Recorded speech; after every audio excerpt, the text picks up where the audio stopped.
સુરતના વરાછા અને સરથાણા વિસ્તારના પુલો નીચેની સ્થિતિ ચિંતાજનક બની છે. ત્યારે એક કિશોર દ્વારા ગાંજાનું વેચાણ કરવામાં આવતો હોવાનો વિડીયો સોશિયલ મીડિયા પર વાયરલ થઈ રહ્યો છે, જેનાથી કાયદો અને વ્યવસ્થા પર સવાલો ઊભા થયા છે. બીજી તરફ સુર્યપુર ગરનાળાથી સરથાણા જગતનાકા સુધીના બ્રિજ નીચે પરિવારોએ ગેરકાયદેસર વસવાટ કરી ગંદકી ફેલાવતા ડર્ટિફિકેશનની સ્થિતિ સર્જાઈ છે. આ ગંભીર મુદ્દે વરાછાના ધારાસભ્ય કુમાર કાનાણીએ મ્યુનિસિપલ કમિશનર અને પોલીસ કમિશનરને પત્ર લખીને સંયુક્ત રીતે સંકલન કરીને કાયમી ધોરણે દબાણો દૂર કરવા અને કેટલા દિવસોમાં ઉકેલ આવશે તેના લેખિતમાં જવાબ આપવાની માંગ કરી છે. સુરત શહેરનો મુખ્ય પ્રવેશદ્વાર એટલે વરાછા રોડ.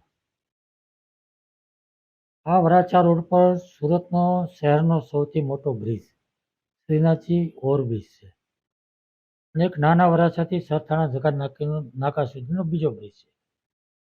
આ બંને બ્રિજ નીચે ખૂબ મોટી સંખ્યામાં ગેરકાયદેસર લોકોએ વસવાટ કર્યો છે. વસવાટ કરવાની સાથે સાથે એ લોકોના ગેરકાયદેસર ધંધાઓ છે. દારૂ, અફીણ, ગાંજા, ડ્રગ્સ જેવું દૂષણો એ લોકો પીવે પણ છે ને વેચે પણ છે.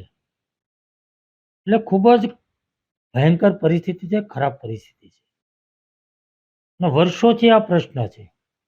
વારંવાર લેખિત મૌખિક અનેકવાર રજૂઆતો કરી છે, પણ આ પ્રશ્નનો હલ થતો નથી. એટલા માટે મેં મ્યુનિસિપલ કમિશનર અને પોલીસ કમિશનરને પત્ર લખ્યો છે કે આ બંને સંયુક્ત રીતે સંકલન કરી સાથે મળે અને આ દૂષણ દૂર કરવું જોઈએ. ત્યાં જે લોકો રહેશે ને ત્યાં દૂર કરવા જોઈએ એવી મારી માગણી છે.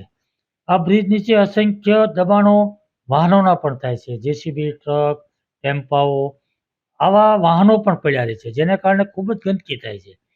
તો આ પ્રશ્ન હલ કરવા માટે મ્યુનિસિપલ કમિશનર અને પોલીસ કમિશનરને મેં પત્ર લખ્યો છે કે અનેકવાર રજૂઆત કરવા છતાં આ પ્રશ્નનો હલ થતો નથી, તો તમે કેટલા સમયમાં પ્રશ્ન હલ કરવા માગો છો નો લેખિત જવાબ મેં માંગ્યો છે.